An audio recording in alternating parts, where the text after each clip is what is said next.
The stagecoach lurched to a stop outside the small boarding house in Superior, Arizona.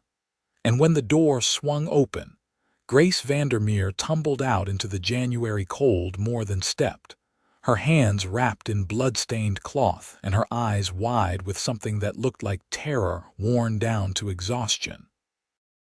Gabriel Zimmerman had been walking past with a sack of grain over his shoulder, headed toward the stables where he kept his 2 horses, when he saw her fall.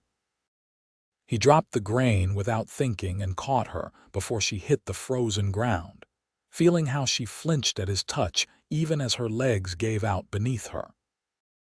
Her wrapped hands came up between them like a barrier, and he saw the way the cloth was stiff with old blood and something that might have been ice. "Easy now," he said, his voice low and steady the way it got with spooked horses. "I have got you. You are safe." She looked up at him with green eyes that seemed to see right through him to some horror he could not imagine. And he felt something shift in his chest that had nothing to do with the cold morning air. She was maybe 22 or 23, with dark hair falling loose from pins that had given up their hold somewhere along her journey, and a face that would have been beautiful if it were not drawn so tight with fear and pain. "My hands," she whispered. "I cannot feel my hands." Gabriel looked down at the wrapped fingers she held between them and felt his jaw tighten. He had seen frostbite before, working cattle through the occasional cold snap that hit this part of Arizona in the winter months, though it was rare this far south. This looked bad. "We need to get you inside," he said. "Get you warm.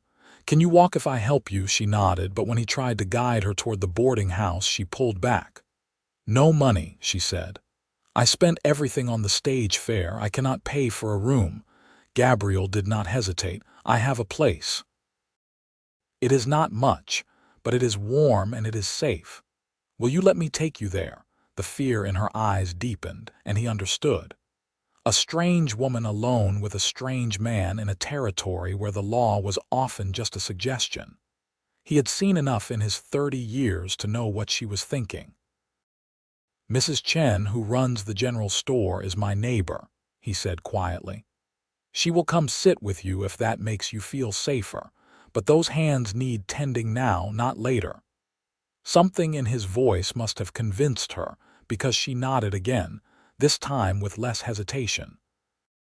Gabriel picked up his grain sack with one hand and kept the other hovering near her elbow, without quite touching, as they made their way down the rutted main street of Superior.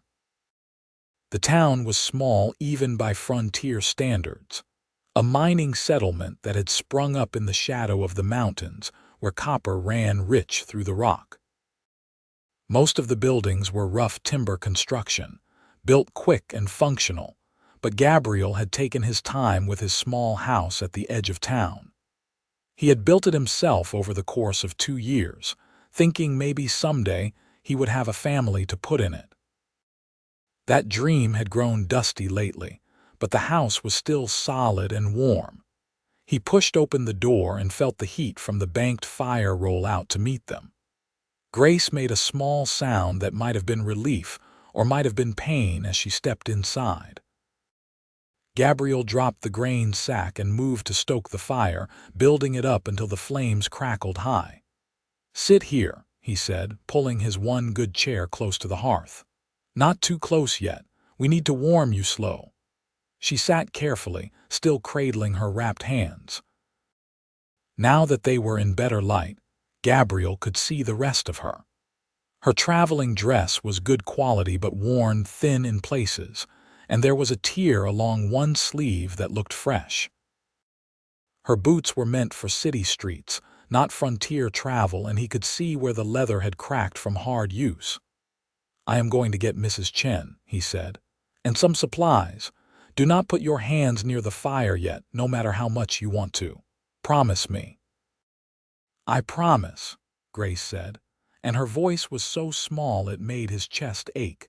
Gabriel walked quickly to the general store, where Mrs. Chen was opening up for the day. The older Chinese woman had come to Superior with her husband 15 years back when the mines first opened, and she had the kind of practical wisdom that came from surviving in hard places. "Need your help," Gabriel said without preamble.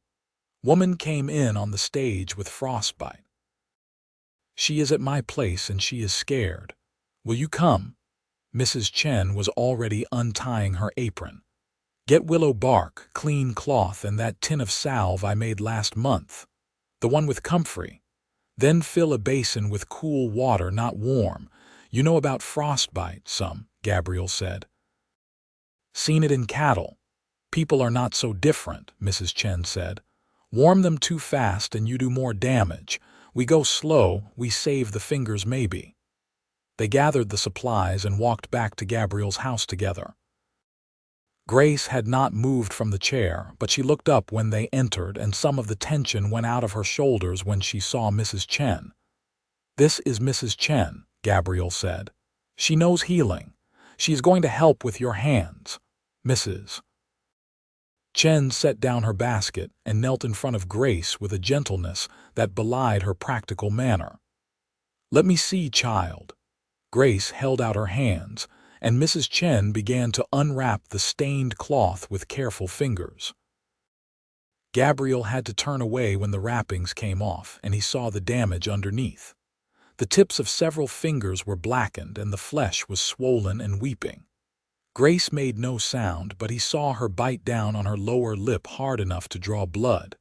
"How long?" Mrs. Chen asked. "4 days," Grace whispered. "Maybe 5, I lost track." "Where were you?" "In the mountains, north of here. There was a storm." Mrs. Chen nodded and began to work, first bathing the damaged fingers in cool water, then gradually adding warmer water as the minutes passed. Grace shook with pain but did not cry out, and Gabriel found himself watching her with something like awe. Whatever had happened to her, whatever had driven her into those mountains in the middle of winter, she had survived it. That took a kind of strength that could not be taught. He busied himself making coffee and heating up the stew he had made the day before, giving the women space to work. When Mrs. Chen finally wrapped Grace's fingers in clean cloth covered with the comfrey salve, he brought over bowls of food and strong black coffee. "Eat," he said simply, setting the bowl on the table beside Grace. She looked at the bowl and then at her wrapped hands. "I cannot hold a spoon." Gabriel had not thought of that. He pulled up a stool and sat across from her, scooping up a spoonful of stew and holding it out. "Then I will help." Color rose in her pale cheeks. "You do not have to do that." "I know," he said, "but you need to eat, and I am offering. No shame in accepting help when you need it." Grace looked at him for a long moment, and he saw her trying to measure him, trying to decide if she could trust this stranger who had caught her when she fell. Finally, she leaned forward and accepted the spoonful of stew. They ate in silence, Gabriel feeding her with patient care while Mrs. Chen drank her coffee and watched with knowing eyes. When the bowl was empty, Grace sat back with a long breath. "Thank you," she said, "both of you. I do not know what I would have done if you had not been there." "You are here now and you are safe," Gabriel said. "That is what matters. When you are ready, if you want to tell us what happened, we will listen, but there is no rush." Grace's eyes filled with tears that she blinked back fiercely. "I need to tell someone. I think I need to say it out loud or I will go mad." Mrs. Chen reached over and patted her knee. "Then we will listen." Grace took a shaky breath. "My father owned a ranch, north of here up in the high country near the Mogollon Rim. He died 6 months ago and I inherited it. My uncle said I should sell, that it was no place for a woman alone, but it was all I had left of my father. I wanted to try." She paused, looking down at her wrapped hands. "My uncle kept pressing. He brought me buyers, told me I was being foolish. Then 3 weeks ago he brought a man named Thomas Greer. Thomas made an offer, and when I refused, my uncle said I should reconsider. That Thomas would make a good husband and the ranch would stay in the family that way. Gabriel felt his jaw tighten, but he kept his voice level. "You did not want to marry him." "No," Grace said fiercely. "I did not love him. I barely knew him. And the way he looked at me, the way he talked about the ranch like it was already his, it made my skin crawl. I told them no. I told them I would find a way to run the ranch myself." She swallowed hard. A week later, the accident started, fences cut, cattle scattered. Then the main barn caught fire. We lost half the winter hay. I knew it was not accidents, but I could not prove anything. And then 5 days ago, Thomas came to the house. He said he was tired of waiting, that I could marry him or I could lose everything. "What did you do?" Mrs. Chen asked quietly.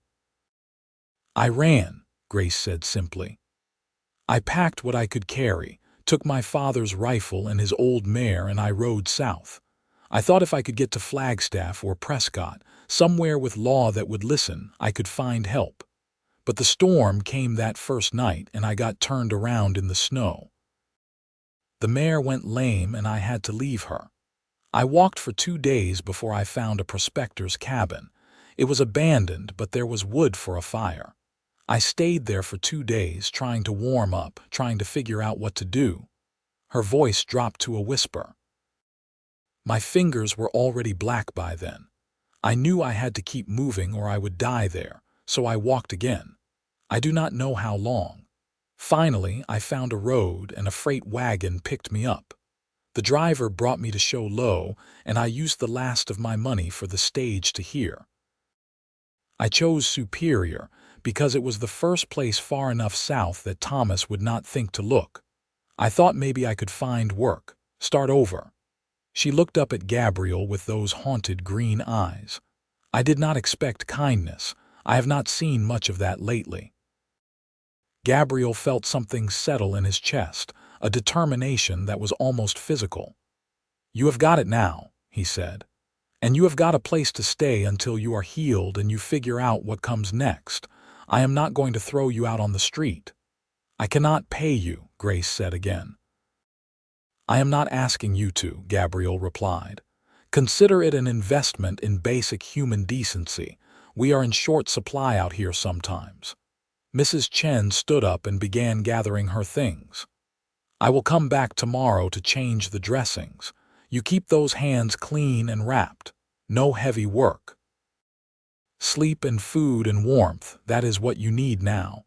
After Mrs. Chen left, Gabriel showed Grace the small bedroom at the back of the house. "You take this," he said. "I can sleep out by the fire. I have done it before." "This is your home," Grace protested. "I cannot take your bed." "You can and you will," Gabriel said firmly. "I am not arguing about this. You need proper rest, and that means a real bed. I will be fine." He brought her one of his clean shirts to sleep in, since her own clothes were travel-stained and worn. Then he left her to settle in, banking the fire and laying out his bedroll near the hearth. He could hear her moving around in the bedroom, the soft sounds of someone trying to undress with injured hands, and he made himself stay put even though every instinct said to go help. Privacy was a gift too, especially for someone who had been running for her life. When everything went quiet, Gabriel lay down and stared at the ceiling, watching the firelight dance across the wooden beams. He thought about Grace's story, about men who thought they could take what they wanted just because they had the strength to do it. He had seen that kind of thing before, out here where the law was thin and justice was often just whoever had the fastest draw or the most money. It made him angry in a way that was rare for him. Gabriel had learned young to keep his temper on a tight leash, to stay calm and steady no matter what was happening around him. But something about Grace, about the fear in her eyes and the strength in her voice, made him want to ride north and settle accounts with Thomas Greer and her uncle both. He would not do that, of course. Violence solved some problems but created more, and Grace needed help, not a vigilante. But the anger stayed with him as he drifted off to sleep. a low burn in his gut that promised consequences if anyone tried to hurt her again while she was under his roof. He woke to the smell of coffee and sat up confused because he had not started the fire yet. Then he remembered Grace and turned to see her at his small stove, awkwardly managing the coffee pot with her bandaged hands. "You should be resting," he said, standing up and crossing to take the pot from her. "I wanted to help," she said. "You have done so much. Let me do something." Gabriel poured them both coffee and studied her in the morning light. She looked better, some color back in her face, though the shadows under her eyes spoke of a night spent not quite sleeping. "How do you feel?" he asked. "Sore," Grace admitted. "My hands hurt, but better than yesterday. Warmer." "That is good," Gabriel said. He hesitated, then added, "I have been thinking about your situation, about what you told me last night." Grace tensed. "What about it? You said you inherited your father's ranch. That is legal and binding. Your uncle and this Thomas, they have got no right to force you into anything. But you are right that you need help, real help from someone who knows the law." "I do not have money for a lawyer," Grace said quietly. "Maybe you do not need one yet," Gabriel said. "There is a federal marshal who comes through Superior once a month. Name is Jacob Porter. He is a straight shooter, if you will forgive the expression. If you told him what happened, he might be able to help." Hope flared in Grace's eyes, then died. "When does he come?"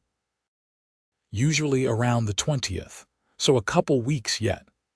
"Thomas could have sold everything by then," Grace said, "or claimed I abandoned the place. I do not know what the law says about that." Gabriel thought about it, turning his coffee cup in his hands. "Then maybe we need to make sure you have got a stronger claim. You said the ranch is yours legal. Do you have papers?" "They were in the house," Grace said. "I did not think to grab them when I ran. I just wanted to get away." "Your father must have filed the deed somewhere. County seat probably. If we could get a copy, that would be proof of ownership, make it harder for anyone to claim different." Grace looked at him with something like wonder. "Why are you helping me? You do not know me. I could be lying about all of this." Gabriel met her eyes steadily. "You are not lying, I can tell. And I am helping because it is the right thing to do. My pa raised me to stand up for people who could not stand up for themselves. Figure I owe his memory that much." Something shifted in Grace's expression, the fear receding a little to make room for something warmer. "Your father sounds like he was a good man." "He was," Gabriel said simply. "Died 10 years back, fever. My ma followed him 6 months later. Think she just did not want to be here without him." "I am sorry," Grace said. "Losing my father nearly broke me. I cannot imagine losing both." "You learn to carry it," Gabriel said. "The grief gets lighter with time, but you never quite put it down. You just get stronger." They drank their coffee in companionable silence, and Gabriel felt the ease that was settling between them. It was strange, how quickly Grace had become a presence in his life, how natural it felt to have her here. He had lived alone for so long that he had almost forgotten what it was like to share space with someone. Over the next few days, they fell into a rhythm. Gabriel would wake early and start the fire, then head out to do his work around town. He hired himself out as needed, working with horses mostly, though he would turn his hand to carpentry or ranch work when it came up. It was enough to keep him fed and his small savings growing, though he was not getting rich. Grace would be up when he returned, having managed to heat water or start coffee despite her bandaged hands. At first she tried to do more, to clean or cook, but Gabriel stopped her gently every time. "You need to heal," he told her. "There will be time for other things later." Mrs. Chen came every day to change the dressings and check Grace's progress. The news was mixed. Most of the fingers were healing well, the tissue pinking up as circulation returned, but the tips of her right index and middle fingers stayed dark and began to smell bad. "These need to come off," Mrs. Chen said bluntly one evening, pointing to the blackened flesh. "Not the whole fingers, just the very tips. Past the first knuckle. If we leave them, infection will spread." Grace went white but nodded. "What do you need me to do?" "Be brave," Mrs. Chen said, "and trust me." Gabriel held Grace's other hand while Mrs. Chen worked, her sharp knife cutting away the dead tissue with practiced efficiency. Grace squeezed his fingers hard enough to hurt and bit down on a leather strap, but she did not cry out. When it was done, Mrs. Chen packed the wounds with honey and clean cloth and wrapped everything tight. "Honey will keep infection out," she explained. "You keep this clean and dry, and in a week or two you will have healed stumps. Different but useful. You will learn to adapt." After Mrs. Chen left, Gabriel made Grace lie down while he fixed dinner. She was shaking with reaction, her face pale and drawn. He brought her whiskey first, a good measure of it, and watched her drink it down without complaint. "That was the hardest thing I have ever watched," he said quietly. "It needed doing," Grace said. "And it is better than losing the whole hand, better than dying of blood poisoning in some abandoned cabin." "True enough," Gabriel agreed, "but that does not make it easy. You are allowed to feel it." Grace's eyes filled with tears. "If I start crying, I might not stop." "Then cry," Gabriel said. "I have got strong shoulders. Tears do not scare me." She did cry then, great racking sobs that shook her whole body. Gabriel sat on the edge of the bed and pulled her against his chest, letting her weep into his shirt while he rubbed slow circles on her back. He murmured nonsense words, the same gentle sounds he used with frightened horses, and felt her gradually quiet against him. "Sorry," she whispered when she finally pulled back. "Nothing to be sorry for," Gabriel said. "You have been through hell. You are entitled to a few tears." Grace looked up at him, and in the lamplight her eyes were very green and very close. Gabriel felt his breath catch, awareness of her flooding through him. She was beautiful and brave and broken, and he wanted nothing more in that moment than to promise her that everything would be all right.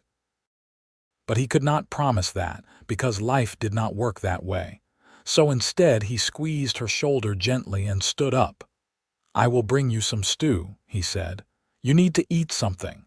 Over the following week, Grace healed. The stumps of her shortened fingers scabbed over cleanly, and the rest of her hands regained their feeling and function. She learned to adapt to the missing fingertips, practicing with buttons and spoons until she could manage most tasks. Gabriel watched her determination with quiet admiration. They talked while she healed, long conversations by the fire in the evenings. Gabriel told her about growing up on a small ranch in New Mexico, about learning to work horses from his father, about the wandering years after his parents died that had eventually brought him to Superior. Grace told him about her childhood on the ranch, about her mother who had died giving birth to a stillborn son when Grace was 12, about her father who had taught her to ride and shoot and love the land. "He wanted a son," Grace said one night, "but he got me instead, and he made the best of it. Taught me everything he would have taught a boy. My uncle used to say he was ruining me for marriage, making me too independent. Maybe he was right." "There is no such thing as too independent," Gabriel said firmly, "and any man who wants a wife he can control is not worth having." Grace smiled, and it was the first real smile he had seen from her. It transformed her face, made her look younger and lighter. "You are unusual, Gabriel Zimmerman." "Is that good or bad?" he asked. "Good," she said softly. "Definitely good." The marshal came to Superior on the 18th of January, 2 days earlier than expected. Gabriel was at the stables when word spread, and he ran to get Grace. They found Marshal Jacob Porter at the hotel, a tall man in his 50s with iron gray hair and eyes that missed nothing. Gabriel made the introductions and Grace told her story. Porter listened without interrupting, his face giving nothing away. When she finished, he was quiet for a long moment. "That is a serious accusation," he said finally. "Arson, intimidation, attempted coercion. If it is true, your uncle and this Thomas Greer could face prison time." "It is true," Grace said steadily. "Every word." "I believe you," Porter said. "I have heard of Thomas Greer. He has got a reputation up in the high country. Nothing I could prove, but where he goes, small ranchers tend to lose their land. Question is, what do you want to do about it?" "I want my ranch back," Grace said. "It is mine by right. My father built it from nothing, and I am not going to let them steal it." Porter nodded slowly. "Then we need proof of ownership, and we need to move fast."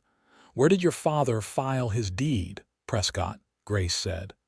"That was the county seat when he first claimed the land." "Right," Porter said. "I can wire Prescott, get a copy sent down. That will take a few days. Meanwhile, you stay put and stay safe. If Thomas knows you are alive and talking to a federal marshal, he might do something stupid." "I will look after her," Gabriel said, and Porter's sharp eyes turned to him. "You are vouching for her." "I am," Gabriel said without hesitation. "Good enough for me," Porter said. "I will wire today and come back when I have news." The marshal was as good as his word.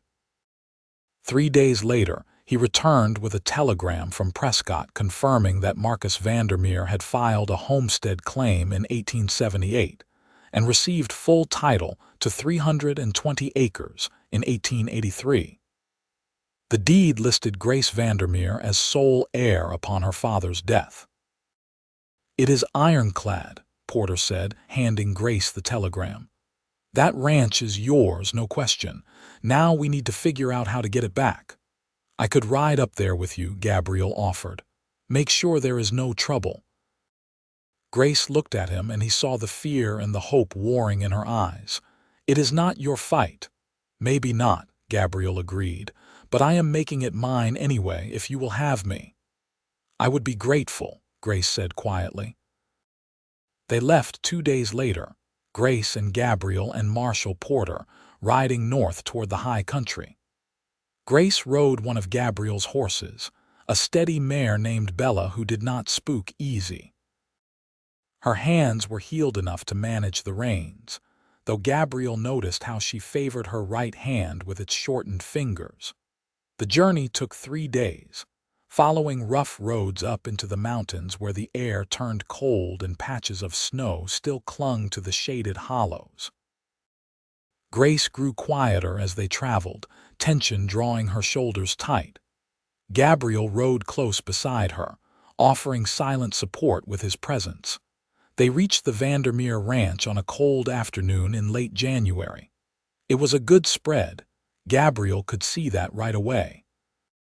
The land ran up against the mountains with good water and grazing, and the buildings were solid construction. But there was evidence of neglect too, broken fences and scattered equipment, and the main barn was a blackened shell.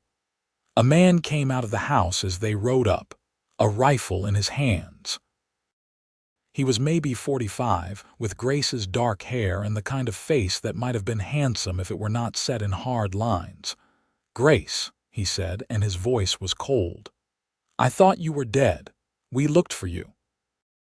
"I am sure you did, Uncle Henry," Grace said, and her voice was steady despite the way her hands shook on the reins. "I am here to reclaim my property."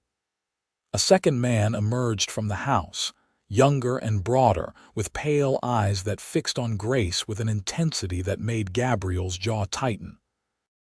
"Thomas Greer. Your property," Henry said. "You abandoned it, ran off in the middle of the night without a word. Far as the law is concerned, you gave up any claim." "That is not how the law works," Marshal Porter said, riding forward. "And I am the law in case you are wondering. Grace Vandermeer is the legal owner of this ranch, and she is here to take possession." "Who the hell are you?" Thomas demanded. "Federal Marshal Jacob Porter," Porter said. "And you would be Thomas Greer. I have heard of you. Seems like you have got a habit of showing up where small ranchers run into trouble." Thomas's face went red. I do not know what she told you, but it is lies. Henry is her guardian. He has got every right to make decisions about this place. She is 23 years old, Porter said. She does not need a guardian, and even if she did, that does not give you the right to burn her barn or threaten her into marriage. You cannot prove anything, Henry said, but his voice had lost some of its certainty.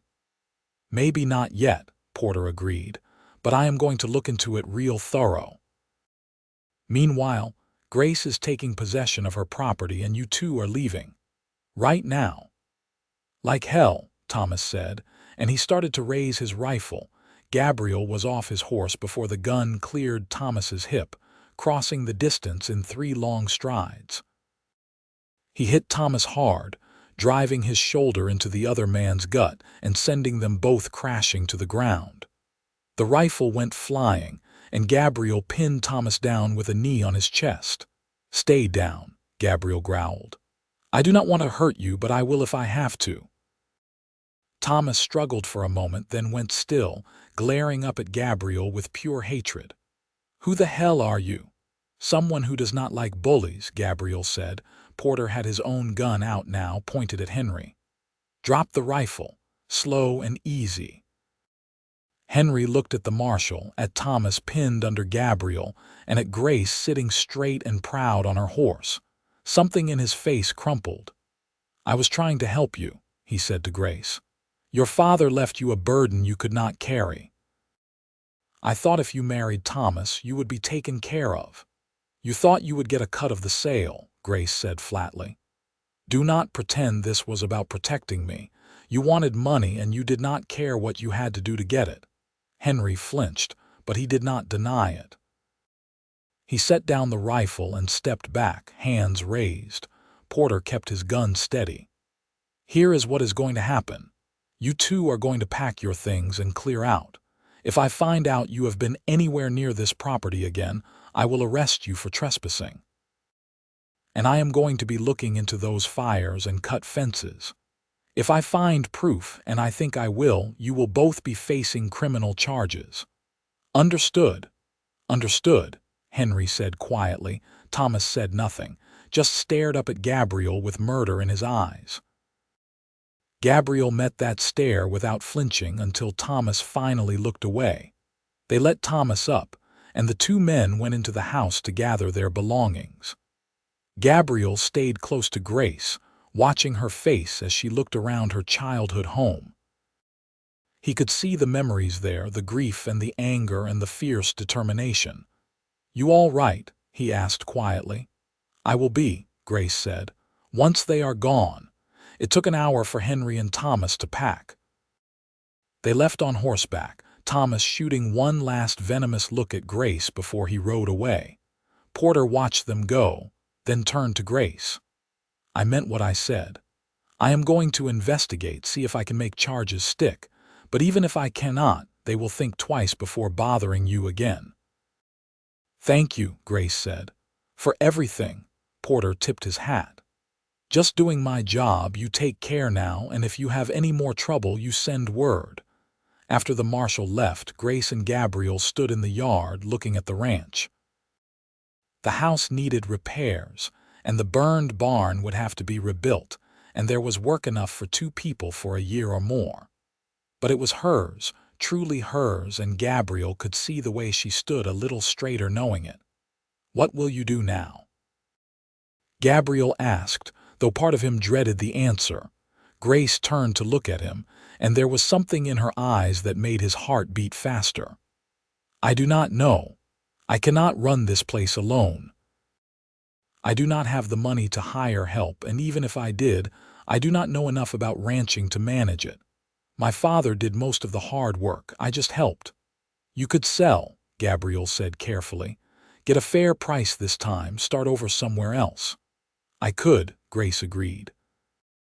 But I do not want to. This is my home. My father's legacy, I want to make it work. Gabriel took a breath, knowing he was about to change everything but unable to stop himself. Then let me help you. I know horses and cattle. I can do carpentry and mending. Between the two of us, we could make this place run." "I cannot pay you," Grace said. "I am not asking for pay," Gabriel said. "I am asking to be your partner. We work the ranch together, split the profits when there are profits, build something good here." Grace studied him for a long moment. "Why would you do that? You have a life in Superior, a home." "I have a house," Gabriel corrected. "It is not the same thing, and as for why, I think you know why." He saw the moment she understood, the way her eyes widened and color flooded her cheeks. "Gabriel." "I am not asking for promises," he said quickly. "I am not trying to take advantage, but these past weeks, having you in my home, getting to know you, it has made me realize how lonely I have been. You are strong and brave and stubborn, and I admire the hell out of you. If you will let me, I would like to stay, see where this goes." Grace's eyes filled with tears, but she was smiling. "I would like that too. I think I have been falling in love with you since you caught me that first day. Since you fed me stew and gave me your bed and never once made me feel like I owed you anything.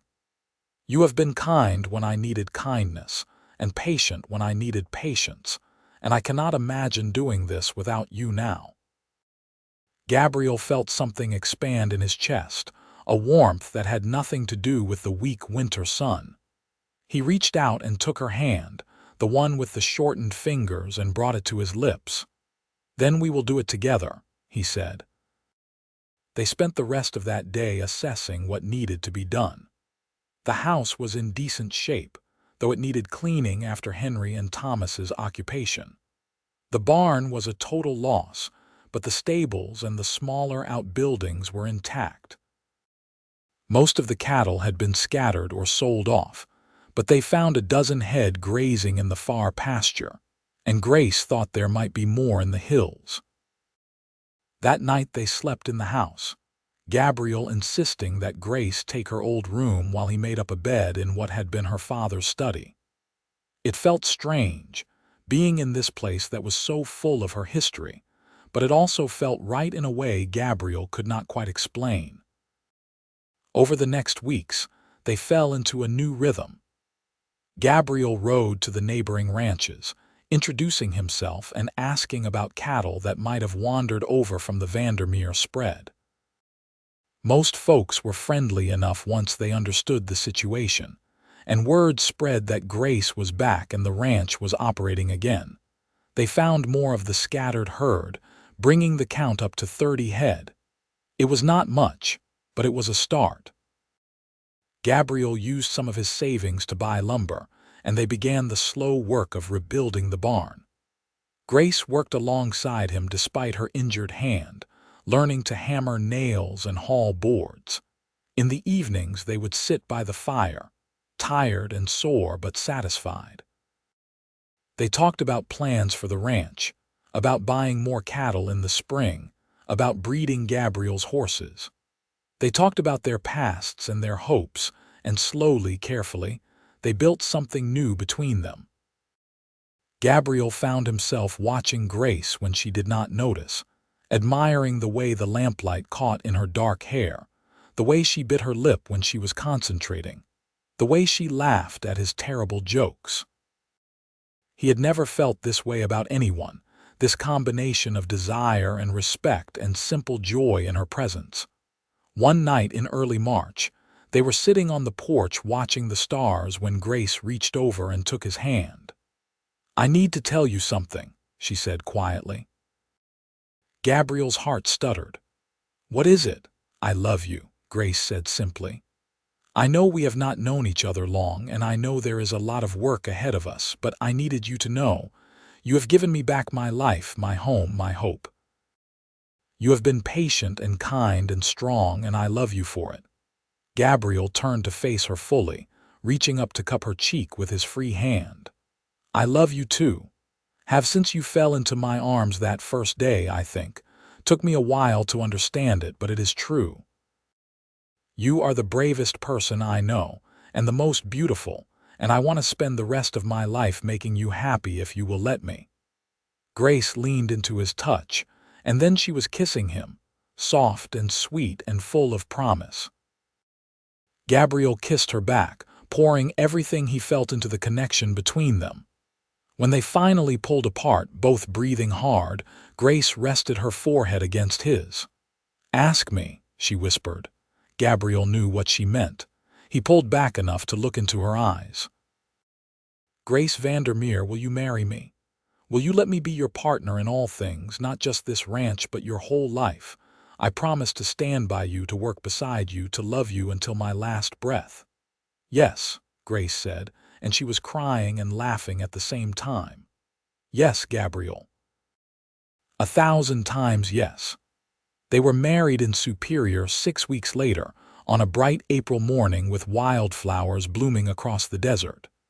Mrs. Chen stood up with Grace, and Marshall Porter stood with Gabriel, and the whole town turned out to celebrate. It was simple and perfect, and when Gabriel kissed his bride, he felt like the luckiest man alive. They spent their wedding night at Gabriel's old house in Superior, which he had kept thinking they might need a town place sometimes. But it was strange being there after so many weeks at the ranch, and they both admitted they were eager to get home, home. The word had a new weight now, a new meaning. It was not just a place but a person, a partnership, a future they were building together. They returned to the ranch and threw themselves into the work. Gabriel proved to be as skilled as he had claimed, and Grace learned quickly, her natural intelligence and determination making up for her lack of experience. They rebuilt the barn together, working in the cool mornings and late evenings to avoid the worst of the summer heat. In June, they bought 20 more head of cattle with money they made selling 2 of Gabriel's horses. It was a risk, stretching their resources thin, but Gabriel had a good eye for livestock, and the cattle he chose were healthy and strong. The ranch began to thrive. Slowly at first, small successes that built on each other, but by the time autumn rolled around, they had a herd of 60 cattle, a new barn, repaired fences, and a small cash reserve. More importantly, they had each other. Gabriel had never been happier. He woke each morning to Grace's warmth beside him and fell asleep each night with her in his arms. They worked together during the day and loved together at night, building a life that was equal parts partnership and passion. In November, Grace realized she was pregnant. She told Gabriel over breakfast, watching his face carefully as she spoke the words. Gabriel set down his coffee cup and just stared at her for a long moment, then let out a whoop of joy that probably scared the horses. He swept her up and spun her around, laughing like a madman. "Careful," Grace protested, but she was laughing too. "You will make me dizzy." "A baby," Gabriel said, setting her down but keeping his hands on her waist. "We are going to have a baby." "Are you happy?" Grace asked, though she could see the answer in his face. "Happy does not begin to cover it," Gabriel said. "Terrified and thrilled and amazed all at once. You are going to be a wonderful mother." "And you will be a wonderful father," Grace said, reaching up to kiss him, they told Mrs. Chen when she came to visit in December, bringing supplies from Superior and news from town. The older woman beamed and immediately started planning, talking about herbs and preparations and all the things they would need. "Boy or girl, what do you think?" she asked.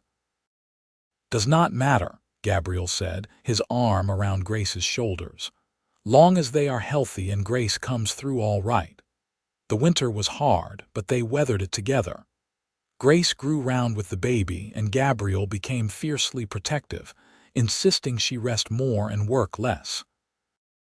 They spent the cold evenings planning the nursery, talking about names, imagining the future.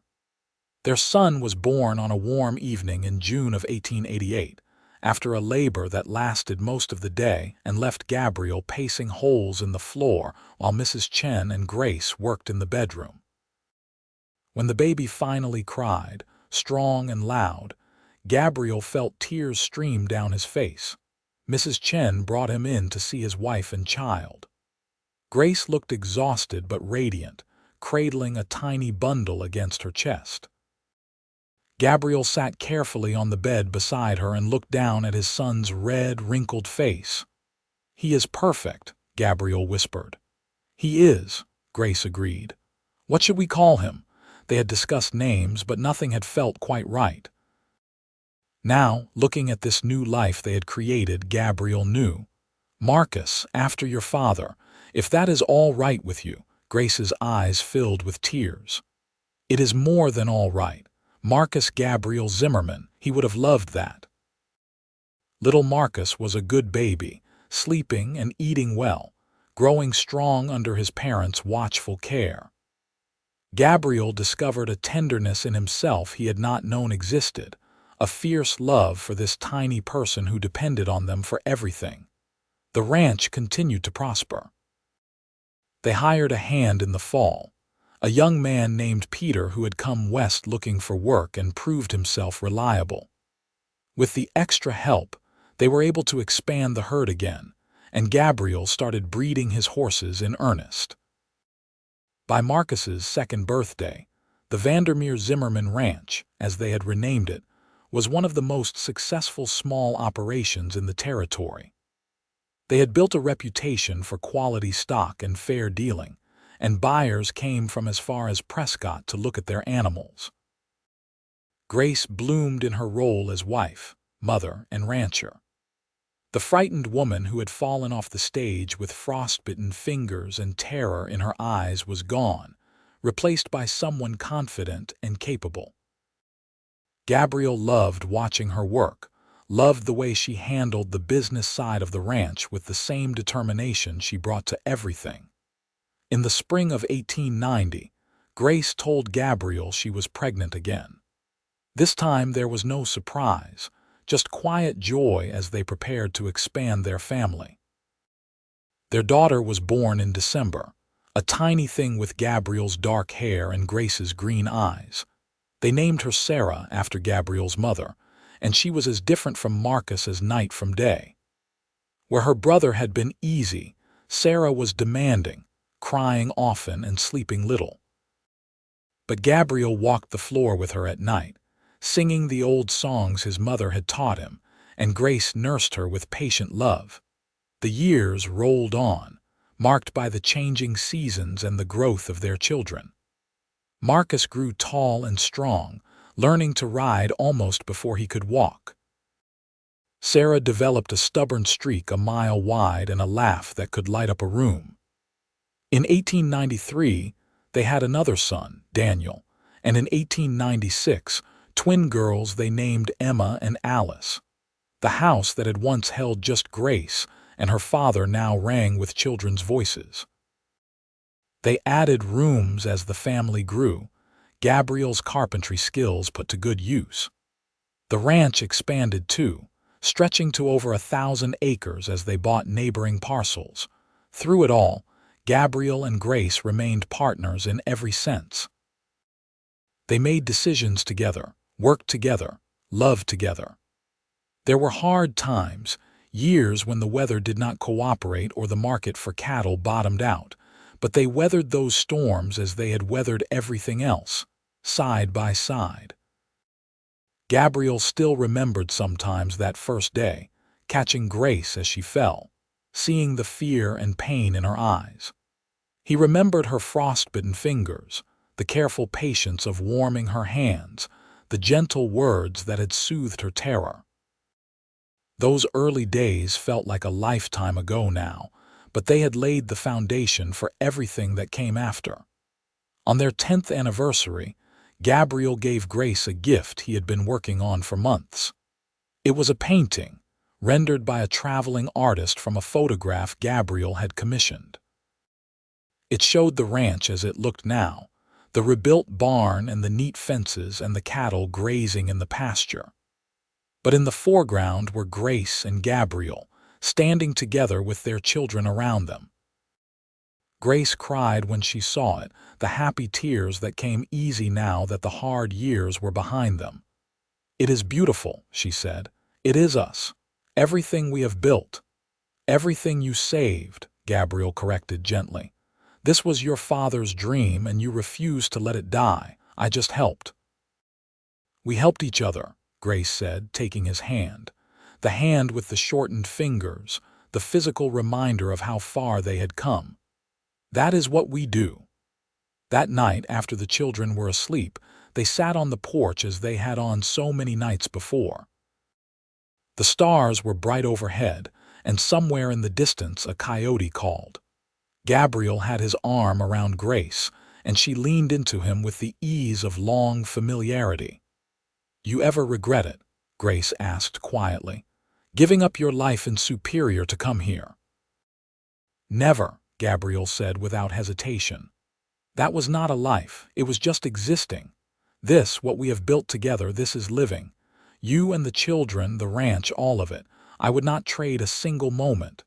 "Even the hard parts," Grace teased. "Especially the hard parts," Gabriel said. "They are what made us strong." Grace tilted her head to look up at him, and in the moonlight she was as beautiful as the day he had first seen her. More beautiful because now he knew her fully, every facet of her strength and stubbornness and love. "I love you, Gabriel Zimmerman," she said. "I love you too, Grace Zimmerman," he replied, and kissed her beneath the stars. The years continued to pass, each one adding new chapters to their story. Marcus grew into a fine young man, tall and capable like his father, and eventually took over much of the day-to-day running of the ranch. Sarah surprised everyone by developing a gift for numbers, and became the ranch's bookkeeper at 15, managing their accounts with fierce precision. Daniel inherited Gabriel's way with horses, and started a breeding program that became renowned throughout the territory. The twins, Emma and Alice, were inseparable and completely different. Emma was quiet and thoughtful, spending hours with the ranch's growing library. Alice was wild and fearless, riding like she had been born in the saddle. In 1898, when Marcus was 20, he married a neighbor girl named Catherine. They built a house on the far corner of the ranch land, and within a year, Gabriel and Grace were grandparents. Holding his grandson for the first time, Gabriel felt the circle completing, the legacy continuing. Grace watched him with their grandson and smiled, remembering. "You were so terrified when Marcus was born," she said. "You thought you were going to break him." "I still think I might," Gabriel admitted, but he was grinning.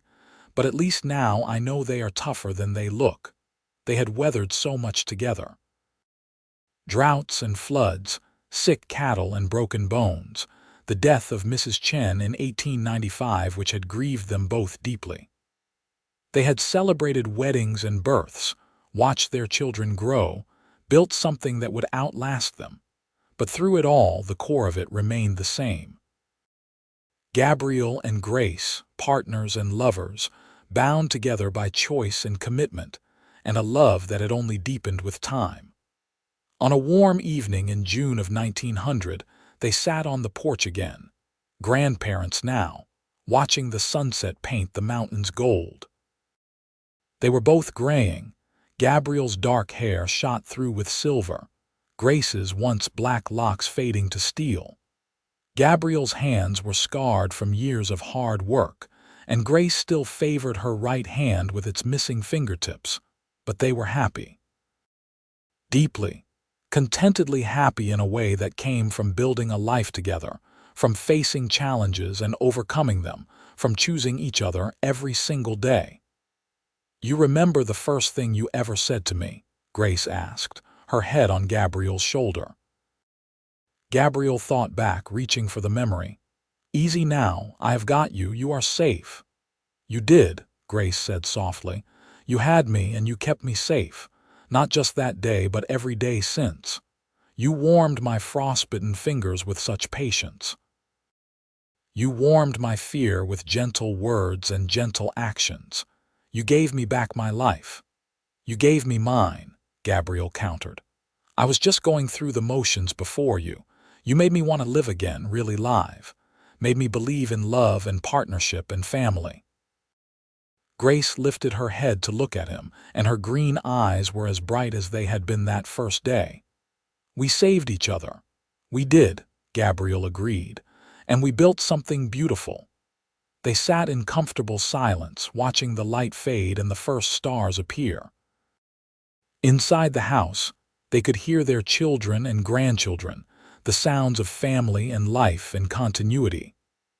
The ranch spread out around them, solid and prosperous, a testament to hard work and partnership. Gabriel thought about that January day 12 years ago when a terrified woman had fallen into his arms. He thought about the choice he had made to help her, to offer kindness without expecting anything in return. It had been the best decision of his life. Love had not been instant between them. It had grown slowly, built on respect and trust and shared work.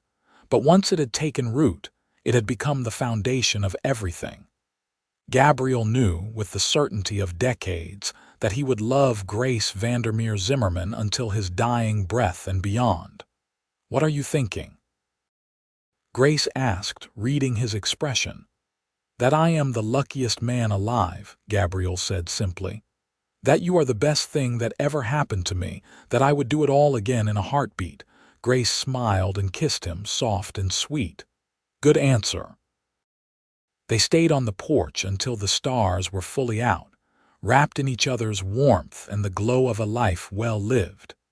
Two people who had found each other in the hardest of circumstances and built something enduring.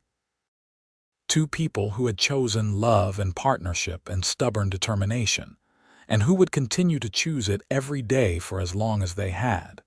The Wild West was changing around them. The old lawless days were fading, replaced by settlements and sheriffs and schools. The ranch that had once been on the frontier was now just part of Arizona, though it would be another 12 years before statehood came. The world was moving forward and they were moving with it, but some things remained constant: love, family, partnership. The land and the work, and the satisfaction of building something with your own two hands. Gabriel and Grace had found all of that together, and they had held on to it through every challenge. As they finally rose to go inside, Gabriel took Grace's hand, the one with the scarred fingers, and brought it to his lips just as he had that first day she had agreed to let him stay. "I love you," he said. "I love you too," Grace replied. "Always." They walked into the house together, hand in hand, ready for whatever the future brought. Behind them, the stars shone down on the ranch, on the land they had fought for and built together, on the legacy they would leave their children and grandchildren. It was a legacy of love and partnership, of patience in the face of fear, of gentle words that healed deep wounds. It was the story of a cowboy who had caught a falling woman and held on, and a woman who had come with frostbitten fingers and fear and learned to trust again. It was their story, written in the soil of the ranch and the faces of their children. And it was far from over. Years continued to pass, each one adding depth and texture to their already rich life. In 1902, Sarah married a young lawyer from Prescott, bringing new connections and opportunities to the family. Daniel's horse breeding program won accolades at the territorial fair, drawing buyers from as far as California. The twins both became teachers, Emma opening a school on the ranch property for the growing number of children in the area, while Alice taught riding to anyone brave enough to try keeping up with her. Gabriel's health remained strong well into his 50s, though his joints ached on cold mornings, and he moved a bit slower than he once had. Grace developed a touch of arthritis in her hands, especially the damaged right one, but she refused to slow down, working alongside the younger generation and managing the household with the same efficiency she brought to everything. They celebrated their 20th anniversary in 1908 with a huge gathering that brought together family and friends from across the territory. Marcus and Catherine had given them 3 grandchildren by then, with a 4th on the way. Sarah had 2 daughters, and Daniel had just married. The house and grounds overflowed with people, and the party lasted 2 days. Gabriel watched Grace moving through the crowd, greeting guests and organizing food and laughing with their grandchildren, and felt his heart swell with pride and love.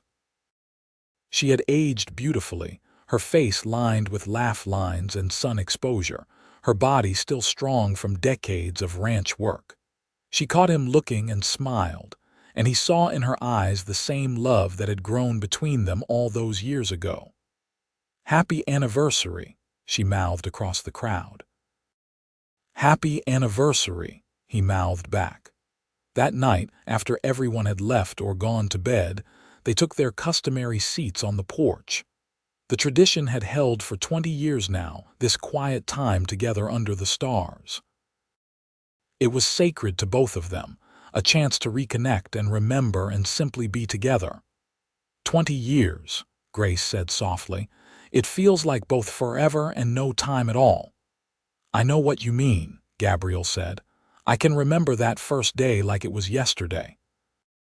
You falling off that stage, the fear in your eyes, but it also feels like you have always been part of my life." "I think in a way I have been," Grace said. "I think we were always meant to find each other. All the choices I made, even the bad ones, even running into that storm, they all led me to Superior. To you." Gabriel squeezed her hand. "I used to think I was just drifting after my parents died, going through the motions, waiting for something without knowing what. Then you appeared and suddenly everything made sense. You were what I had been waiting for."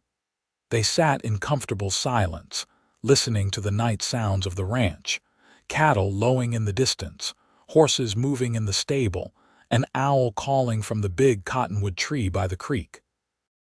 It was the soundtrack of their life, as familiar as breathing. "What do you think the next 20 years will bring?" Grace asked. Gabriel considered. "More grandchildren, probably, maybe great-grandchildren before we are done. The ranch continuing to grow. Arizona becoming a state. The 20th century really taking hold." "And us," Grace prompted. "Us getting old together," Gabriel said honestly. "Slowing down, though you will fight it every step of the way, watching our children and grandchildren build their own lives, being here for each other, whatever comes." "That sounds perfect," Grace said. And it was. The years that followed brought exactly what Gabriel had predicted. More grandchildren arrived, a steady stream of new life that kept the ranch vibrant and young. In 1912, Arizona finally achieved statehood, and they celebrated with the rest of the territory, proud to be part of something new. But there were losses too. In 1914, Marcus was killed in an accident while breaking a horse. The grief nearly destroyed Catherine, and it hit Gabriel and Grace hard as well. Losing a child, even an adult child with children of his own, was a pain unlike anything they had experienced. They leaned on each other through those dark months, their partnership the only thing that kept them steady. Catherine and her children stayed on the ranch, and gradually the acute grief faded to a bearable ache. They honored Marcus's memory by living well, by continuing the work he had loved, by making sure his children knew what a good man their father had been. The First World War touched them lightly, Arizona being far from the fighting, but Daniel enlisted and served for a year in France before coming home changed and quiet. Gabriel recognized the look in his son's eyes, the weight of things seen and done that could not be unseen or undone. He gave Daniel space and time, and gradually, surrounded by family and horses and the healing work of the ranch, Daniel began to recover. Through it all, Gabriel and Grace remained each other's constant. They were in their 60s now, both moving slower, both showing the wear of hard lives well lived. But the love between them had not diminished. If anything, it had grown stronger, tempered by decades of partnership and tested by loss and triumph alike. In 1918, on their 30th anniversary, they renewed their vows in a simple ceremony in the same church where they had married. Their children and grandchildren gathered around them, 3 generations bearing witness to a love that had endured. When it came time for Gabriel to speak his vows, he looked into Grace's eyes and spoke from the heart. 30 years ago, I promised to stand by you, to work beside you, to love you until my last breath. I have kept that promise every single day, and I will keep it for whatever time we have left. You are my partner, my love, my best friend. You are the reason I wake up grateful every morning. I love you more today than I did 30 years ago, and I will love you more tomorrow than I do today. Grace was crying, happy tears streaming down her weathered face. You caught me when I fell, she said, her voice thick with emotion. You warmed my frozen hands and my frozen heart. You gave me patience when I had nothing but fear. You gave me gentle words when I had only known harshness.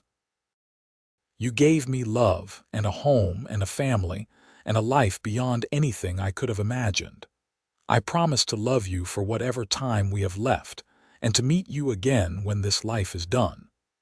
There was not a dry eye in the church by the time they finished. The pastor pronounced them still married, to general laughter, and they kissed to thunderous applause. The celebration afterward was more subdued than their 20th anniversary, in keeping with their ages, but no less heartfelt. Gabriel danced with Grace in the barn they had rebuilt together all those years ago, moving slowly to music played by their grandchildren. She fit against him perfectly, her head on his shoulder, and he thought about all the miles they had traveled together, all the challenges they had overcome. No regrets, he asked, echoing her question from years before. Not a single one, Grace said firmly. Just that I did not find you sooner, Gabriel said. But then, maybe we needed to be who we were when we met. Maybe it had to be exactly the way it was. I think you are right, Grace said. Everything happened exactly as it needed to. They continued to dance, 2 old people surrounded by the evidence of their love, and Gabriel felt at peace. Whatever time they had left, they would face it together. That was all that mattered. The 1920s brought more changes. The ranch adapted to new technologies, buying their first truck and installing electricity in the main buildings. Gabriel grumbled about the noise and the complication, but Grace embraced the modern conveniences, especially the electric lights that made evening reading easier on her aging eyes. Their grandchildren grew into adults, some staying on the ranch, others moving to cities for education and opportunities that had not existed in Gabriel and Grace's youth. They watched this evolution with mixed feelings, proud of the possibilities opening up but a little sad to see the old ways fading. In 1925, they celebrated their 37th anniversary quietly, just the 2 of them on the porch. Gabriel was 77 now, his hair fully white, his body bent with arthritis and old injuries. Grace was 70, still sharp as a tack mentally but struggling with her breathing some days, her lungs weakened by years of high altitude and hard work. We are getting old, Grace observed, not sadly, just stating a fact. We are, Gabriel agreed, but we are doing it together, and that makes all the difference. They sat in their customary places, holding hands as the sun set over the mountains. The ranch spread out around them, still thriving under the management of Daniel and Marcus's oldest son. Their legacy was secure, their life's work continuing in capable hands. You remember your promise? Grace asked. That first night when you fed me stew and let me cry on your shoulder. You said tears did not scare you. I remember, Gabriel said. They still do not, do they? Grace asked. Never have, never will, Gabriel confirmed. Why? Because I think I am scared, Grace admitted quietly. Not of dying exactly, but of one of us going first, of being without you. Gabriel pulled her closer, as close as their old bones would allow. "I am scared of that too," he said honestly. "But we have had 37 years together. That is more than most people get. And whatever happens, however it happens, we will have had this. No one can take that away." "Promise me something," Grace said. "Anything," Gabriel replied. "Promise me that whoever goes first, the one left behind, will keep living. Really living, not just existing. We have built too much, loved too hard, to let grief be the end of the story." Gabriel thought about that, about the possibility of a world without Grace in it. The thought was almost unbearable, but he understood what she was asking and he knew she was right. "I promise," he said. "If you promise the same." "I promise," Grace said. They sealed it with a kiss, two old people making plans for an uncertain future, bound together by love and trust and the deep knowledge that came from a lifetime shared. As it turned out, they had more time than either expected. Gabriel's 80th birthday in 1928 was a grand affair, with family coming from across the state. Grace's 73rd was celebrated more quietly, but no less lovingly. They moved slower, slept more, needed help with tasks that had once been easy. But their minds remained sharp and their love for each other never wavered. In the spring of 1930, Grace caught a cold that settled in her chest and would not shift. For 2 weeks she fought it, refusing to stay in bed, insisting she was fine. Then one morning she collapsed while feeding the chickens, and Gabriel found her unconscious in the yard. The doctor came from Superior and confirmed what Gabriel already feared: pneumonia, and at Grace's age, very dangerous. They moved her to the bedroom, the one that had been hers as a child and theirs as a married couple, and Gabriel set up camp beside the bed. For 3 days he sat with her, holding her hand, talking to her when she was conscious, praying when she was not. Their children and grandchildren came to say goodbye, filling the house with tears and love. But Grace rallied, her stubborn will refusing to give in, and slowly, incredibly, she began to recover. By summer she was back on her feet, weaker than before but alive. Gabriel had aged 10 years in those 3 days, and he never quite lost the fear that had gripped him. But he kept his promise, helping Grace live fully in whatever capacity she could manage, never letting her see how terrified he had been of losing her. They had 2 more years together, good years filled with family and quiet contentment. They celebrated their 44th anniversary in 1932 with a simple dinner, just the two of them and a handful of grandchildren. Gabriel was 84, Grace was 77, and they both knew they were living on borrowed time. That fall, Gabriel died peacefully in his sleep. Grace woke to find him cold beside her, gone so quietly he had not even woken her. The grief was crushing, but she remembered her promise. She kept living, kept participating in the ranch management, kept spending time with children and grandchildren. She missed Gabriel with every breath, but she honored his memory by staying strong. Grace lived another 3 years, watching the ranch continue to prosper, seeing great-great-grandchildren born, keeping the stories of Gabriel alive for the younger generations. She told them about the day she fell off the stagecoach and he caught her, about his patience and his gentle words, about the way they had built a life together from nothing but love and determination. On a warm June evening in 1935, Grace died in the same bed where Gabriel had passed. She was surrounded by family, and her last words were a smile and a whisper. "I am coming, Gabriel. Wait for me." They were buried side by side in the family cemetery on the ranch, under a big cottonwood tree with a view of the mountains. The headstone was simple, bearing their names and dates and a single inscription: "Partners in all things, together forever." The ranch continued for generations, eventually becoming one of the largest family-owned operations in Arizona. The Zimmerman name became synonymous with quality livestock and fair dealing, exactly as Gabriel and Grace had intended.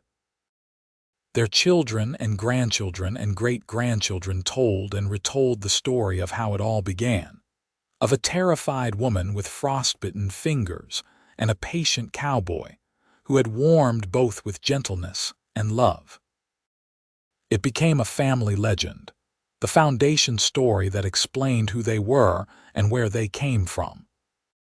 Every generation learned about Grace's courage in reclaiming her ranch, about Gabriel's choice to help a stranger, about the partnership they had built that became the bedrock of everything that followed.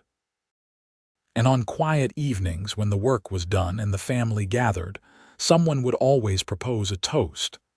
To Gabriel and Grace, they would say, who showed us that love is patient, love is kind, and love is the strongest foundation of all. The ranch still stands, more than a century after Gabriel first helped Grace rebuild it. The original house has been expanded and modernized, but the bones are still there, solid and true like the love that built it. In the entry hall hangs the painting Gabriel commissioned for their 10th anniversary, showing the family they made together, and beside it hangs a newer painting showing the expanded family tree, now numbering in the hundreds. Every June, on the anniversary of Gabriel's death and Grace's birth, the family gathers at the ranch for a reunion. They come from across the country now, Zimmermans and Vandermeers, and all the hyphenated combinations of the two. They tour the ranch, hear the old stories, and remember the couple who started it all. And late at night, when most of the family has gone to bed, someone always sits on the porch and looks up at the stars. They think about Gabriel and Grace, about the way he caught her when she fell, about the patience and gentle words that healed her fear. They think about the love that grew from that simple kindness, the partnership that built an empire, the legacy that continues still. It is a love story for the ages, born in the Wild West, tempered by hardship and proven by time. It is a reminder that the greatest adventures often begin with simple kindness, that love is built through patience and gentle words, and that two people who choose each other, day after day, can build something that lasts forever. Gabriel and Grace's story did not end with their deaths. It lived on in every child born to the family, in every acre of the ranch, in every act of kindness and patience passed down through the generations. They had caught each other when they fell, warmed each other's fears and frostbitten hearts, and built something beautiful together.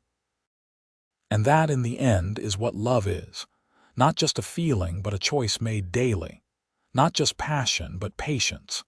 Not just words, but actions. Gabriel and Grace understood that from the beginning, and they lived it every single day of their 44 years together. Their legacy is not just the ranch or the family name. It is the lesson that love, real love, is about showing up, being patient, speaking gently, and choosing each other again and again. It is about catching someone when they fall and helping them find their feet.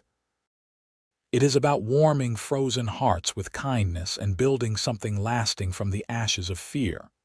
That is the story of Gabriel Zimmerman and Grace Vandermeer, a cowboy and a frightened woman, patience and gentle words, frostbitten fingers warmed, fear healed, love built to last forever. And somewhere in whatever comes after this life, they are together still, hand in hand, watching over the family and the legacy they created. Partners in all things, together forever, just as they promised all those years ago on a porch in Superior, Arizona, under a sky full of stars.